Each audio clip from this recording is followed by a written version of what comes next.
Allahumma salli ala Muhammad wa ali Muhammad. InsyaAllah.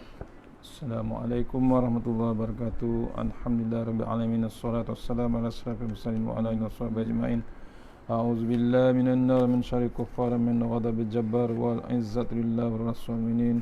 Allahumma ghnina bihalal harami wa naswa bismika Allahumma ya daim ya hayyu ya fardu ya wit ya ahad ya samad. Allahumma shalli ala Muhammad wa ala ali Muhammad. Bismillahirrahmanirrahim. Bismillah masyaallah la yasuqu ya Allah. Bismillah masyaallah la yasifu ya Allah. Bismillah masyaallah man kana min ni'matin fa min Allah. Bismillah masyaallah la haula wa la quwwata illa billahil aliyyil azim. Allahumma nas'aluka bi barakati syarifa an tuhimmal dunya. Amin ya rabbal alamin. Alhamdulillah, jumpa lagi untuk pengisian maghrib daripada Kampung Sungai Tangkas. Malam ni kita online untuk Masjid Puchong, Masjid Batu 14, Kampung Baru Batu 14, Puchong. InsyaAllah. Mohon share, ya. Mohon share sahabat-sahabat Korea daripada Puchong, Batu 14, kawasan bandar Bukit Puchong. Mohon share sama-sama, insyaAllah. Kita share sama-sama.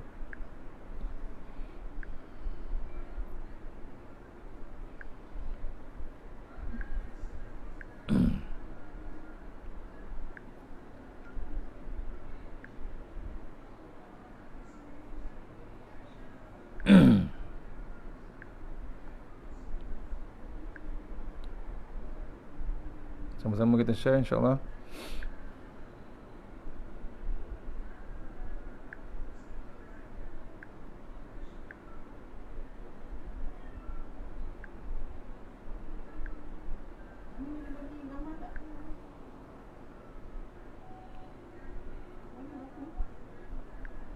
Mohon share semua, insyaAllah. Karya Bukit Puchong, karya Batu 14 Puchong, karya Surah Taibah, insyaAllah sama-sama.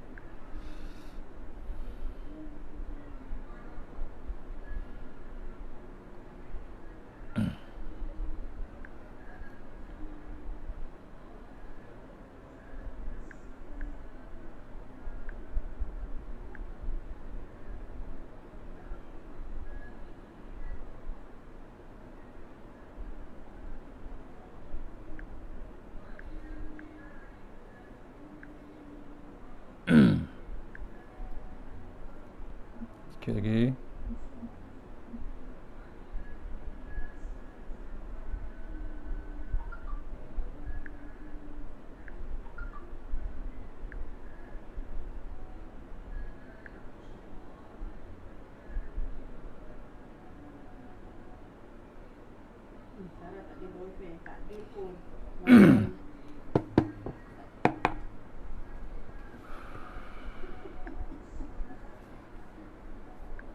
InsyaAllah sama-sama kita share.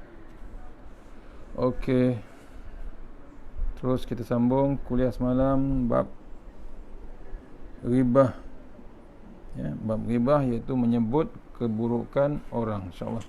Muka surat 167. Mudah-mudahan, insyaAllah. Mohon komen suara. Kalau tak okey, mohon komen suara, insyaAllah.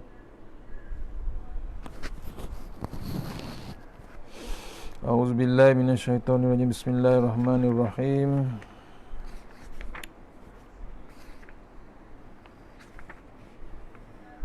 InsyaAllah. Muka surat 167, bab yang masih kita sentuh daripada semalam, iaitu ghibah ataupun menyebut keburukan orang lain, insyaAllah. Jabir bin Abdullah radhiyallahu berkata, terasa angin yang membawa bau busuk di masa Rasulullah SAW. Maka Nabi SAW bersabda, ada orang-orang munafik yang ghibah ataupun mengumpat orang muslimin. Maka inilah tandanya yang bau busuk, yakni Allah akan menunjukkan kepada kaum muslimin yang taat dan patuh kenyataan kebusukan dari apa yang telah dilarang oleh Allah kepada hamba-Nya. Hebat zaman dulu, awal lagi. Yang di-tag bukan orang lain, yang di-tag, yang kesan adalah Rasulullah SAW. Tu hebatnya zaman Nabi. zaman Nabi Muhammad SAW, awal-awal lagi Nabi dah kesan orang munafik, orang yang mengata orang muslimin. Munafik ni yang mengata orang muslimin.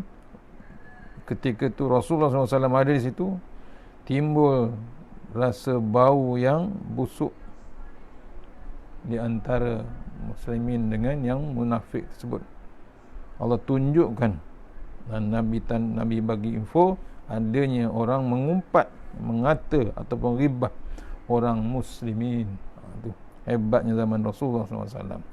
Zaman sekarang tak tahu macam mana. Kalau Nabi ada, macam mana dikesannya. Ketika ditanyakan kepada seorang hakim, apakah hikmat dari busuknya bau ghibah itu? Jawabnya, di masa Nabi SAW, Allah akan membuktikan kepada Nabi SAW dan sahabat-sahabatnya. Tetapi di masa kini, kerana banyaknya ghibah itu, sehingga hidung kita telah berbau yang demikian, maka tidak basi lagi bau itu.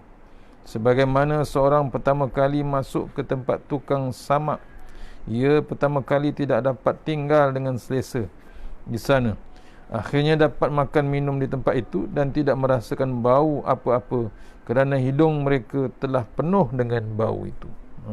Bezakan zaman Rasulullah SAW, zaman Nabi Muhammad SAW, ketika ditimpa bab ghibah tu, secepat mungkin dapat dirasa aura bau busuk, kerana ghibah ataupun kerana perbuatan mengata orang, menceritakan orang.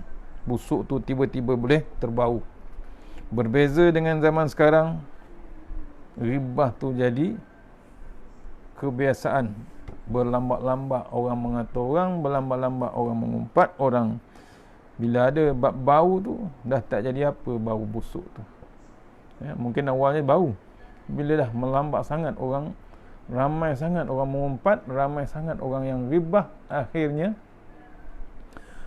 bau yang busuk tu, orang bahasa dulu kata lali dah. Dah terbiasa, dah lali sangat bau busuk tu, tak jadi apa. Contohnya orang yang samak binatang tu, dah mula-mula memang bau busuk, tapi lama-lama dah biasa bau tersebut, tak jadi apa dah. Dah jadi kebiasaan. Hilang bau busuk. Walhal bau busuk tu ada dah. Bau busuk tu masih ada lagi, tapi dia tak terbau lagi. Pasal apa? Ramai sangat dah membaunya. Ramai sangat bau tu. Dah biasa sangat bau tu. Lali dah dia. Akhirnya tak jadi bau busuk. Siap boleh makan lagi. Tu hebatnya. Zaman sekarang dengan zaman dahulu. Zaman dulu sikit je, satu je orang mengumpat, dah terbau busuknya mengumpat tersebut.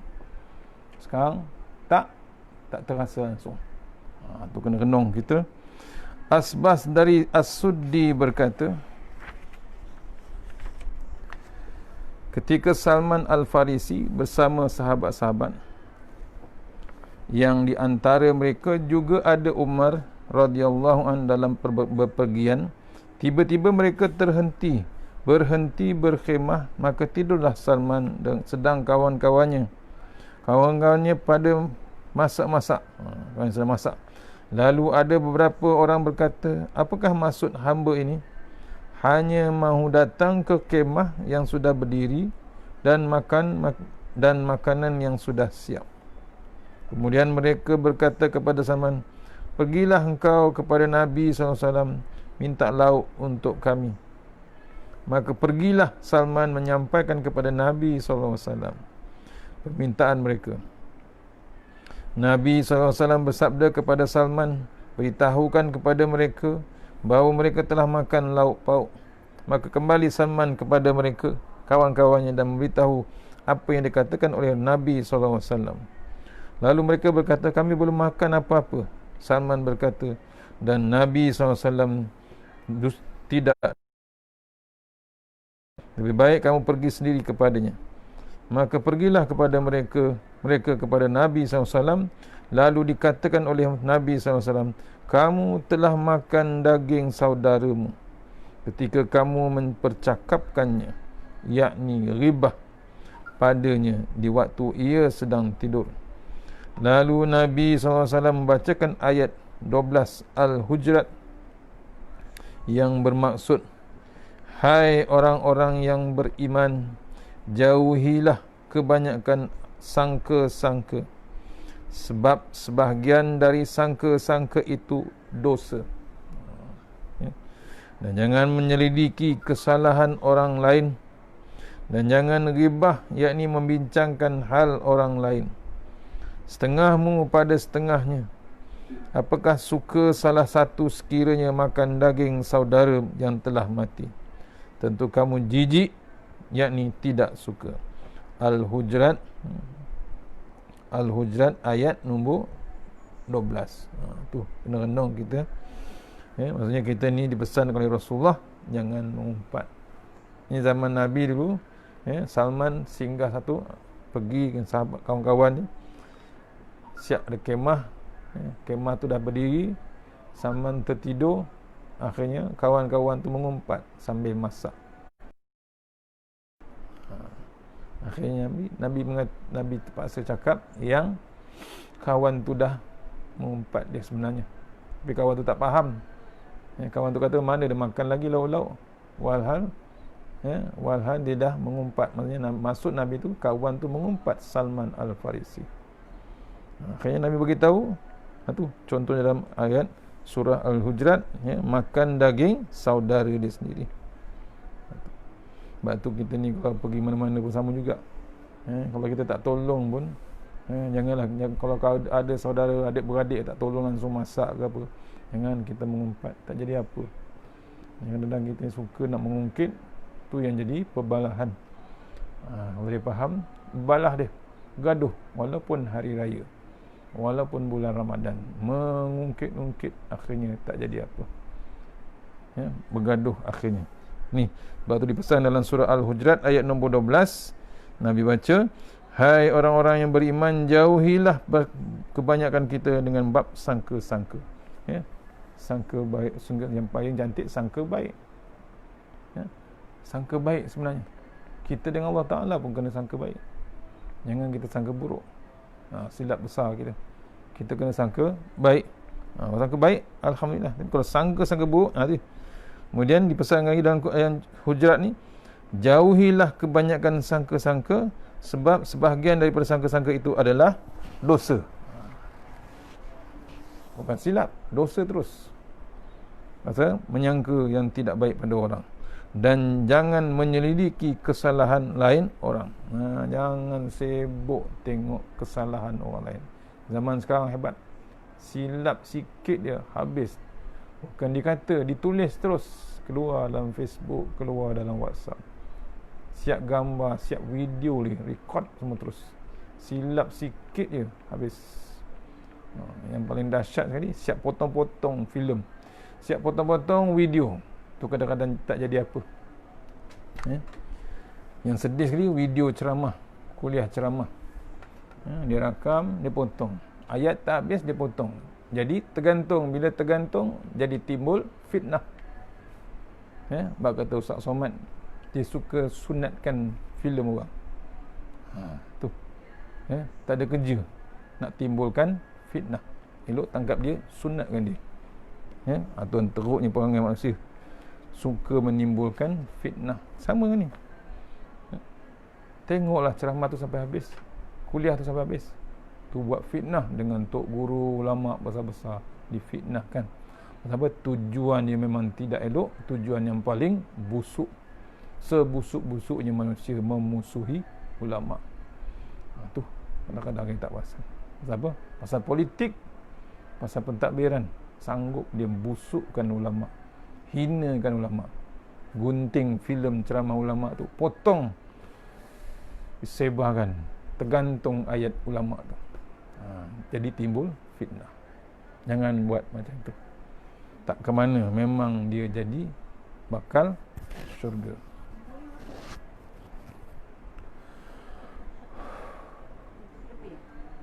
Okey, yang terusnya, yang ke,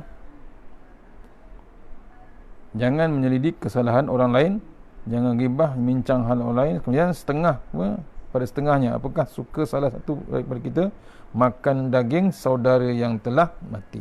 Tu. Jangan kita sampai macam tu. Apalagi dengan ulama teruk, ya. Saya teringat Tuan Guru Datuk Ismail Kamus pesan, jangan kita terdetik sikit, ada terdetik sedikit nak bencikan ulama. Satu dosa yang tak dapat diampunkan. Tu memang ke neraka. Hebat macam mana ibadat, tapi dia dengan ulama benci sekecil mana pun, ke neraka juga akhirnya. Tapi ada orang yang hebat, ragut, nampak ganas, tapi dia sayang sedikit saja dengan ulama. Tak ke mana dia? Ke syurga juga tempat dia. Apa? Dia menyayangi waris-waris Nabi. Tu kena renung kita. Jangan pandang rendah. Kadang-kadang orang ni hebat, nampak ragut, nampak panjang, dengar apa, tapi dia ada bab sayangkan alim ulama. Tak ke mana dia kan ke syurga juga akhirnya. Ibnu Abbas radhiyallahu berkata, ayat yang bermaksud wala yaghtab ba'dukum ba'du turun mengenai dua orang sahabat Nabi SAW. Pada suatu berpergian, Nabi SAW mengatur tiap dua orang kaya yang dimanahkan kepadanya, sahabat yang tidak punya, supaya dapat membantu kepadanya dan ikut makan bersama keduanya. Bertepatan Salman diamanahkan kepadanya dua orang, dan pada hari itu Salman tidak membantu menyediakan keperluan kedua kawannya itu. Lalu disuruh oleh keduanya, pergilah kepada Nabi SAW, mintakan untuk kami sisa-sisa lauk pauk. Pergilah Salman pada Rasulullah SAW yang baru meninggalkan mereka. Tiba-tiba kedua orang itu berkata, orang itu andaikan ia pergi ke perigi, nescaya akan berkurang airnya. Maka ketika sampai kepada Nabi SAW, Salman berkata kepada Nabi SAW apa yang diminta oleh kedua saudaranya. Tiba-tiba Nabi SAW bersabda, beritahu kepada keduanya bahawa kamu kedua telah makan lauk pauk. Dan ketika disampaikan oleh Salman apa yang disabdakan oleh Rasulullah SAW itu, maka segeralah keduanya pergi kepada Nabi SAW dan berkata, kami tidak makan lauk apa pun. Jawab Nabi SAW, saya telah melihat merahnya daging dalam mulutmu berdua. Berkata keduanya, kami tidak punya lauk ataupun daging dan tidak makan daging dari ini. Maka sabda Nabi SAW, kamu telah membincangkan saudaramu, apakah kamu suka makan daging orang mati? Jawabnya keduanya, tidak. Sabda Nabi SAW, sebagaimana kamu tidak suka makan daging orang mati, maka jangan membahaskan keburukan orang lain. Sebab siapa yang ribah pada kawannya, maka berarti telah makan dagingnya. Maka turunlah ayat wala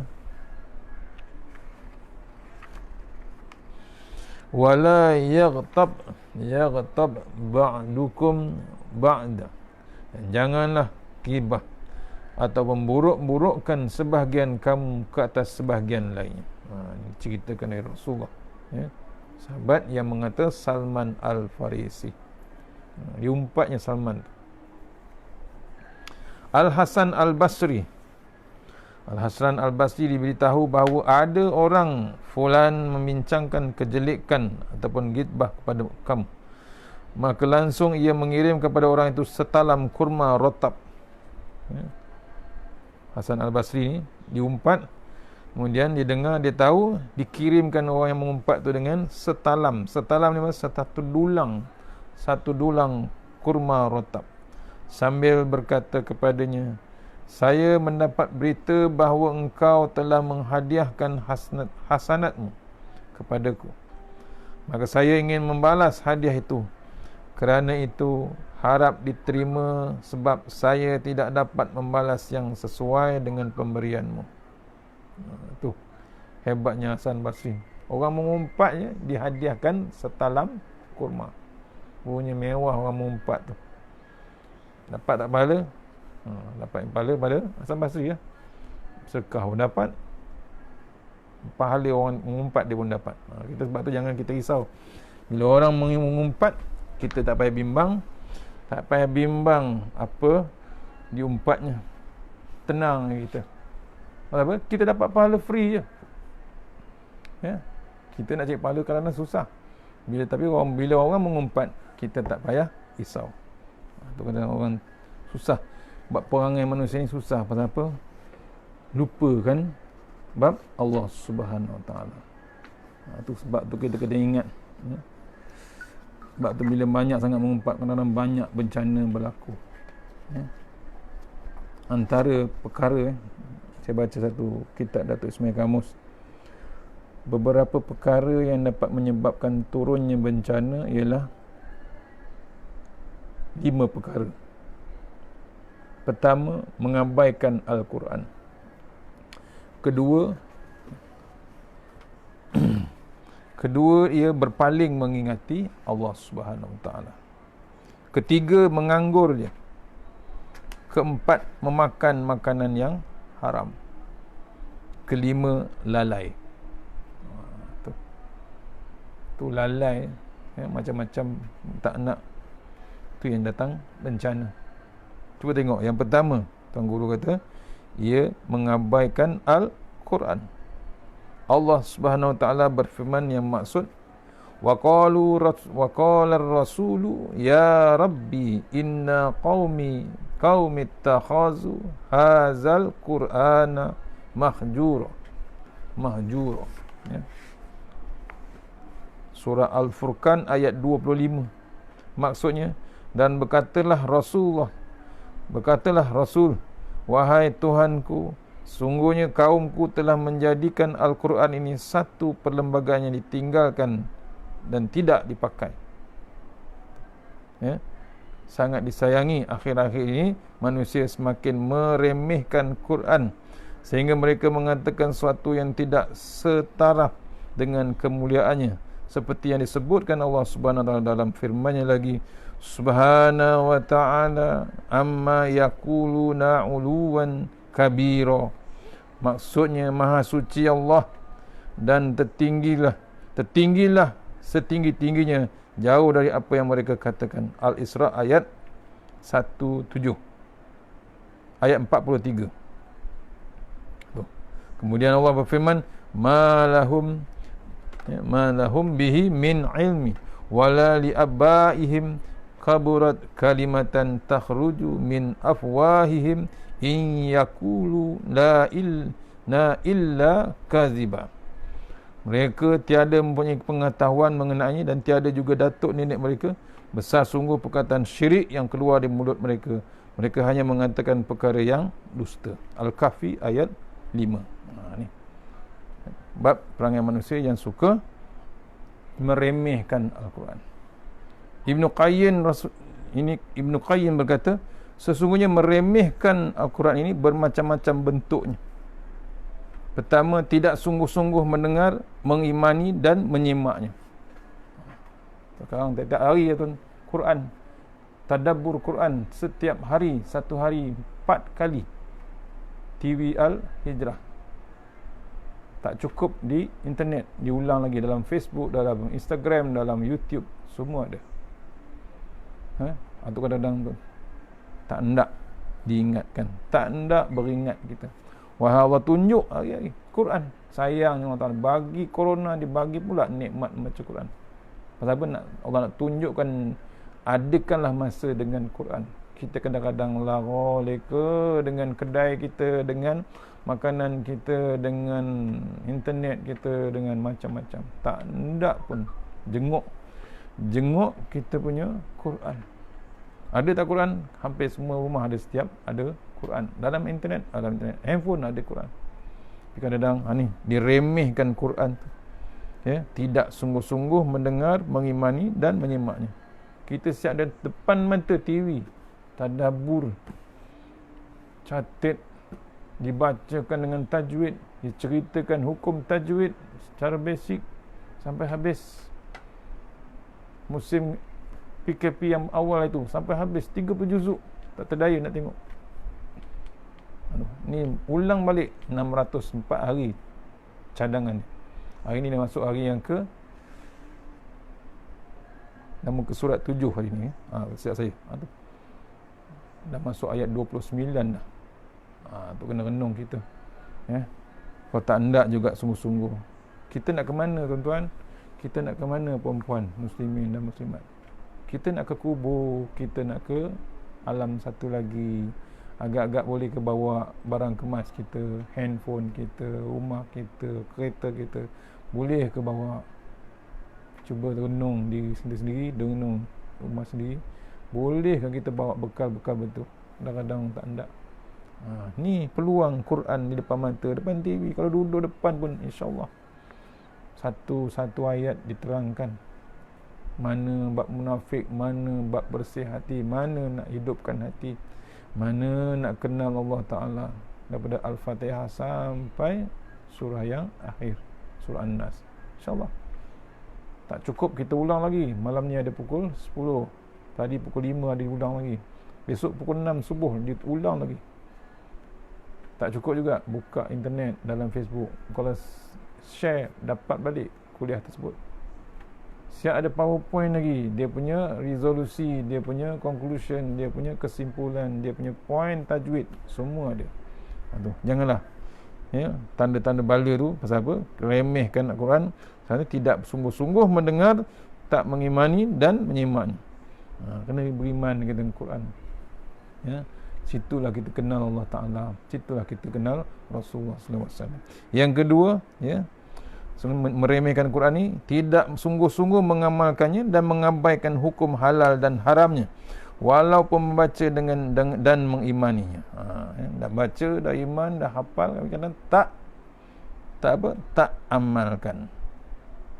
Tak tahu lagi, masih lagi tak tahu halal haram, masih tunjuk lagi aurat. Tunjuk aurat anak beranak, tunjuk lagi aurat.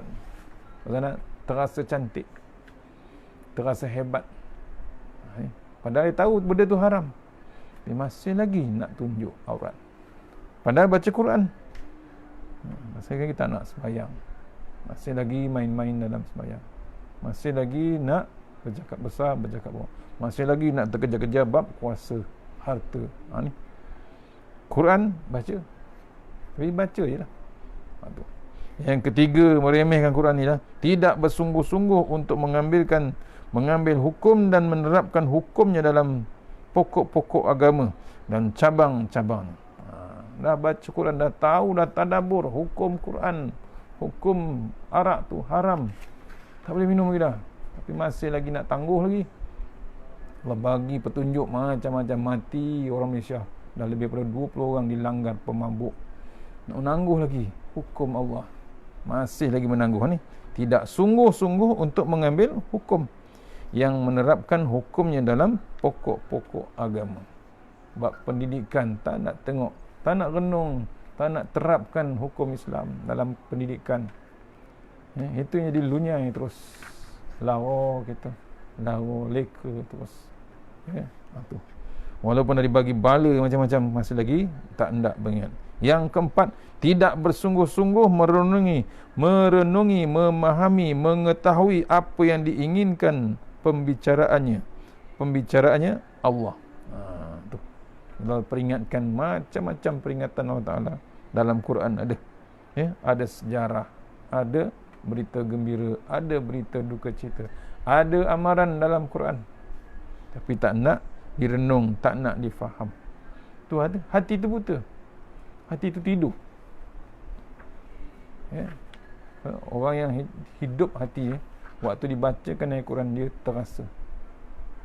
Banyak dah Quran yang kita baca, banyak dah kita dengar lagu, sedap lagunya, tapi tak terasa. Hati tu masih pekak, telinga lagi pekak lah. Tak faham. Yang kelima, tidak sungguh-sungguh untuk berubat dengannya dalam segala macam penyakit hati. Lalu dia minta disembuhkan kepada sesuatu yang lain kerana dia yakin untuk berubat dengannya. Kerana dia yakin untuk berubat dengannya. Semua ini termasuk dalam firman Allah Ta'ala, wa qala ar-rasulu ya rabbi inna qaumi ittakhazu hazal qur'ana mahjura. Maksudnya, dan berkatalah Rasul, wahai Tuhanku, sesungguhnya kaumku telah menjadikan Quran ini satu perlembagaan yang ditinggalkan, tidak dipakai. Al-Furqan ayat 20, ayat 30. Semua yang dinyatakan di atas dikategorikan di dalam meremehkan untuk membaca Quran. Tadi 5 benda ya, yang meremehkan dalam waktu membaca Quran. Ada bentuk sikap acuh lainnya yang tercermin pada tindakannya meletakkan Quran di tempat tertentu untuk mendapatkan berkat dari keberadaannya saja, seperti meletakkan di rak rumah atau di belakang kenderaan di hadapannya yang hingga terkena debu dan tanah. Itulah tanda ketidakacuhan yang sangat tinggi dan ketidaksopanannya kepada kitab Allah. Ibnu Al-Jauzi radhiyallahu anhu berkata, barang siapa yang tidak mempunyai masyaf dia harus membaca setiap hari dari ayat yang mudah supaya dia tidak termasuk orang yang tidak acuh kepadanya. Ini Quran. Janganlah dibuat tangkar, jangan diletak atas tu. Diletak aja untuk dapat berkat. Janganlah, kena baca. Ya, ini daripada zaman dulu berlaku lah. Tu yang pertama, bab meremehkan Al-Quran. Tu. Ya.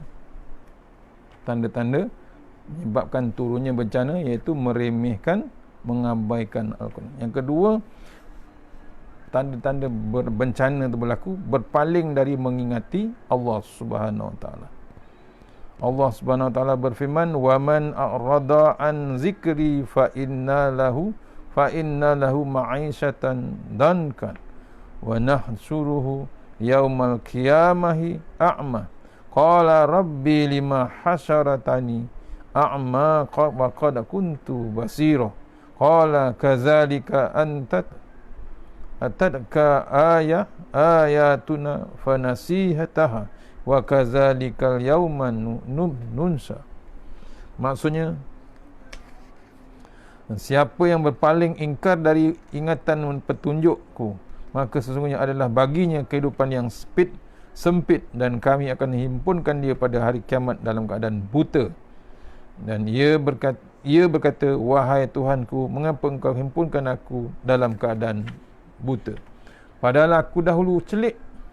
Allah berfirman, demikianlah telah datang ayat-ayat kami kepadamu, lalu kamu melupakannya, dan demikianlah kamu pada hari ini dilupakan. Lupa Allah Ta'ala waktu di dunia, besok Allah Ta'ala lupakan dia. Bukan lupa, dibutakan kita besok, gelap gulita kita. Itu pasal apa? Dia tak mengingati Allah Subhanahu Wa Ta'ala. Dan tanda bencana lagi terus, wa man ya'su an zikri rahmani nuqabbid lahu syaitanan fahuwa lahu qarin. Siapa yang tidak mengendahkan pengajaran yang maha pemurah, kami akan adakan baginya syaitan, lalu menjadilah syaitan itu teman rapatnya. Az-Zukhruf ayat 36. Bila lupakan Allah Ta'ala, Allah bagi teman dia dengan syaitan. Ali bin Abi Talib radhiyallahu anhu kata bahawa Rasulullah SAW bersabda, jika umatku melakukan 15 hal ini, mereka akan ditimpa bencana. Ditanyakan, apakah itu ya Rasulullah? Beliau menjawab, jika harta rampasan menjadi penguasa, amanah menjadi harta rampasan, zakat dianggap kerugian, laki-laki mentaati isterinya dan derhaka kepada ibunya, baik kepada temannya dan bakhil kepada orang tuanya, mengangkat suara keras-keras di masjid, jika kaum dipimpin orang-orang lemah, seorang mulia kerana kejahatannya dan ditakuti dan minum khamar ataupun arak, memakai sutera, mengagungkan penyanyi dan biduan wanita, serta generasi terakhir mencela generasi pertama, maka pada saat itulah mereka akan ditimpa penyakit yang belum pernah menimpa generasi sebelumnya, iaitu kehinaan. Kena dah sekarang. Ya, salah satu sekarang ni bencana. Pasal apa? Melupakan Allah Ta'ala. Tu Nabi bagi tahu ada 15 perkara yang menyebabkan kita ditimpa bencana. Hadis daripada Ali bin Abi Talib. Apa dia? Harta rampasan menjadi penguasa. Jika harta rampasan menjadi penguasa, habis. Harta tu menguasai diri manusia. Amanah menjadi harta rampasan. Zakat dianggap kerugian. Laki-laki mentaati isteri, takut isteri, derhaka kepada ibunya, baik kepada temannya, dan bakhil pada orang tuanya. Mengangkat suara sekeras-keras di masjid, kaum yang dipimpin orang yang lemah. Seorang mulia kerana kejahatannya. Ada zaman sekarang. Dan ditakuti ditakuti. Dan minum arak pun terus berterusan. Memakai sutra yang diharamkan untuk lelaki. Mengagungkan penyanyi dan biduan wanita, serta generasi terakhir mencela generasi pertama. Maka pada saat itulah mereka akan ditimpa penyakit yang belum pernah ditimpa generasi sebelum itu, kehinaan.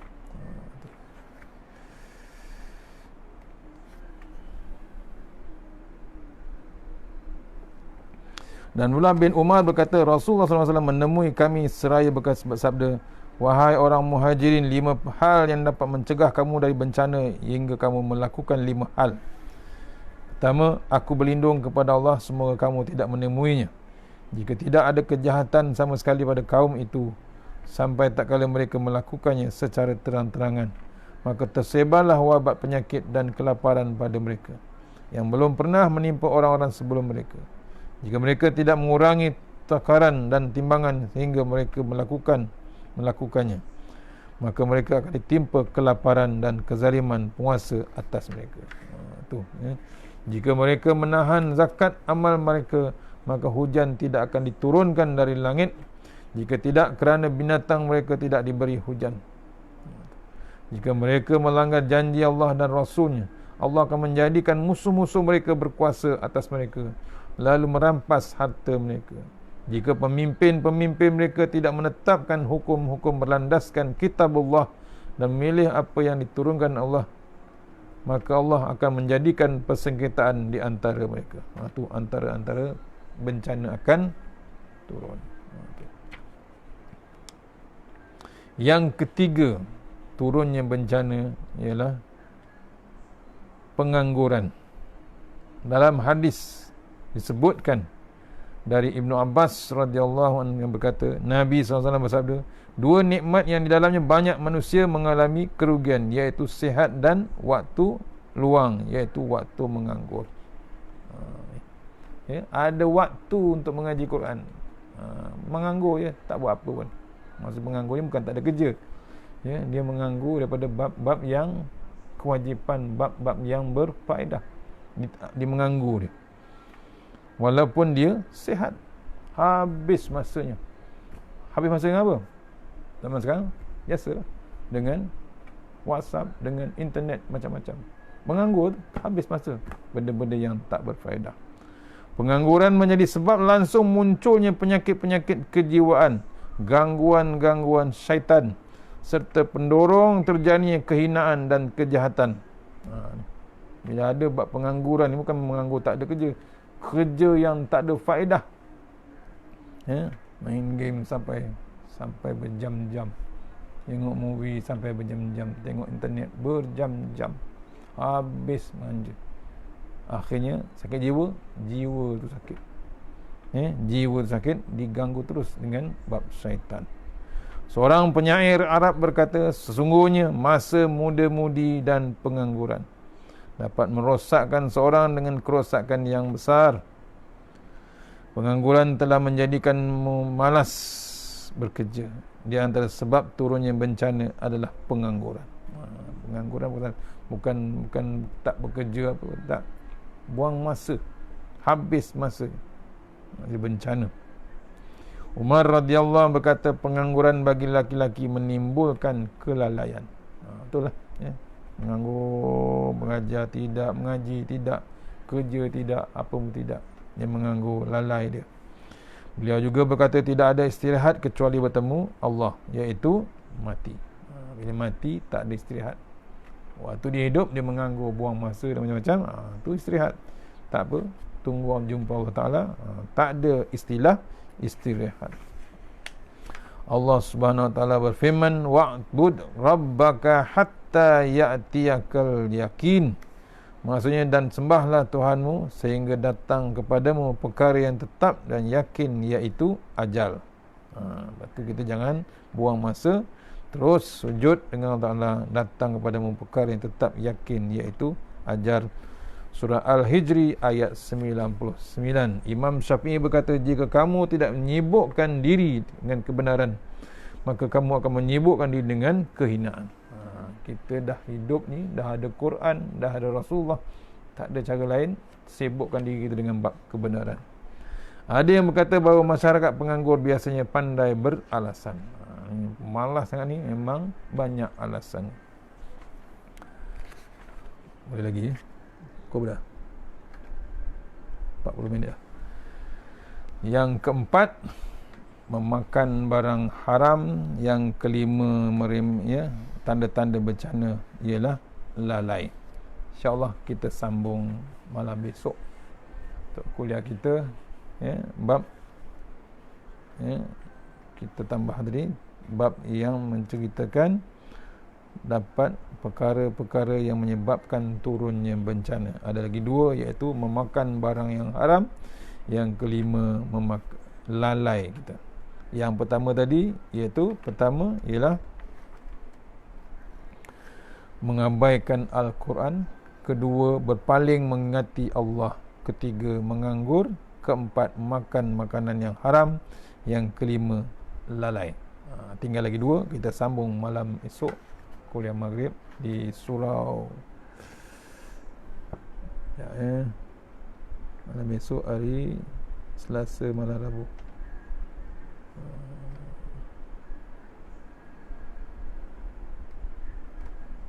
Surau Firdaus. Selesai surau Firdaus, insyaAllah. InsyaAllah surau Firdaus online malam esok, insyaAllah. Mana yang baik daripada Allah Ta'ala, mana yang lemah daripada saya sendiri. Kita sudahi surah Al-Fatihah. Iyyaka na'budu wa iyyaka nasta'in. Shiratal ladzina an'amta 'alaihim ghairil maghdubi 'alaihim.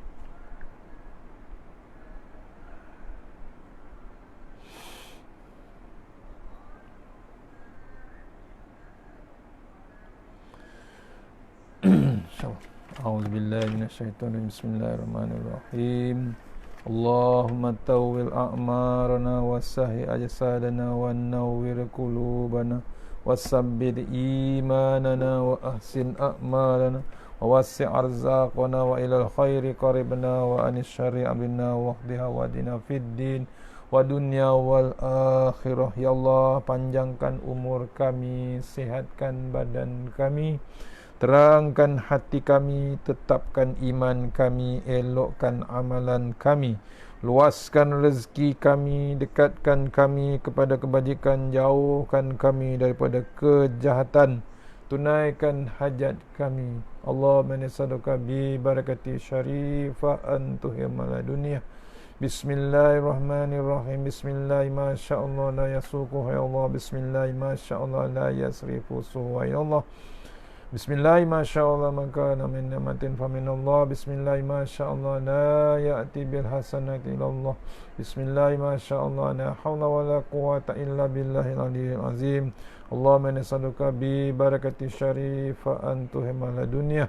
Bismillahirrahmanirrahim. Bismillahirrahmanirrahim. Bismillahirrahmanirrahim. La yadurru ma asmi azza. Bismillahil kafi. Bismillahil mu'afi. Bismillahirrahmanirrahim. La yadurru ma asmi syai'un fil ard wala fis samai wa sami'un alim. Bismillahirrahmanirrahim. Ala nafsi wa dini. Bismillahirrahmanirrahim. Wa mali. Bismillahirrahmanirrahim. Ala kulli syai'in atani rabbi. Allahu akbar. Allahu akbar. Allahu rabbi la usyriku bihi syai'an nazzajaruka wa jalla tanaruka wa taqaddasat asma'uka wa la ilaha ghairuk. Allahumma inni a'udzubika min syarri kulli jabbarin anid wa a'udzubika min syarri kulli syaitanin marid wa min syarri qada'is su' wa min syarri kulli dabbah anta akhizun bi nasiyatiha inna rabbi ala siratim mustaqim. Rabbana atina fid dunya hasanah wa fil akhirati wa qina azabannar. Wa sallallahu wasallam alhamdulillahi rabbil alamin. Assalamualaikum warahmatullahi wabarakatuh. InsyaAllah. Jumpa lagi malam esok surah Kajang, surah Firdaus insyaAllah.